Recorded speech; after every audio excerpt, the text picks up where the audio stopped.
Well, video upload's been really bad for me lately, but I just tested it and it looked like it's going to work. Of course, that's just the latest problem. It still might do my video out of sync or whatever, but this is the way YouTube works.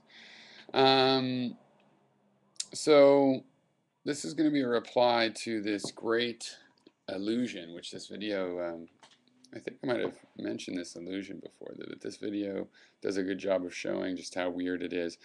And with all of these optical illusions, what I like to do is try to control the illusion in my mind. Instead of it flipping back and forth or having the illusion, I like to, overcome the illusion or have it flip back and forth under my control.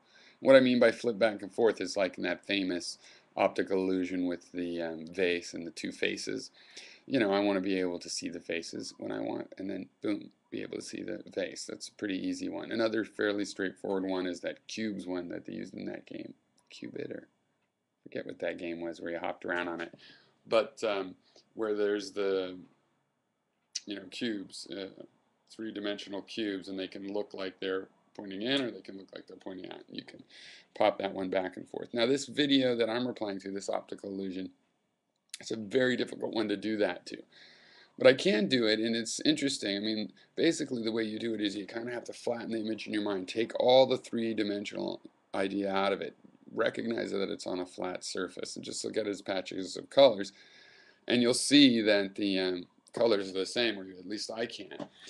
But it's brief because this flood of 3D inference that we get from our brain is really there overpowering that. So the funny thing is when I do see that for a split second, I also then tend to see that other square as floating above the square. So see, it's also in the shadow. The brain is a very interesting thing. And I take optical illusions really seriously in the sense that I think they show how our mind works. It's not just in optics that this happens. We have strong tendencies to interpret things certain ways. And when the facts confuse that, we're the ones that get confused. And so this is the way the brain's working all the time.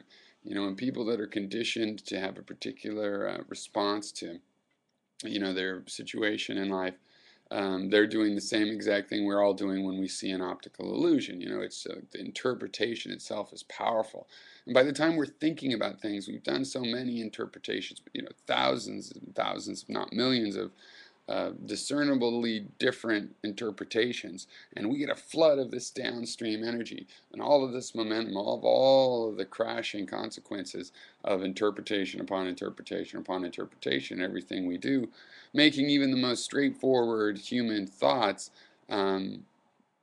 much more convoluted than you might think, even straightforward, let alone when the humans appear to behave in a convoluted fashion. Even when they're behaving in a straightforward fashion, the reasoning and the action is all part of a very indirect and convoluted, process.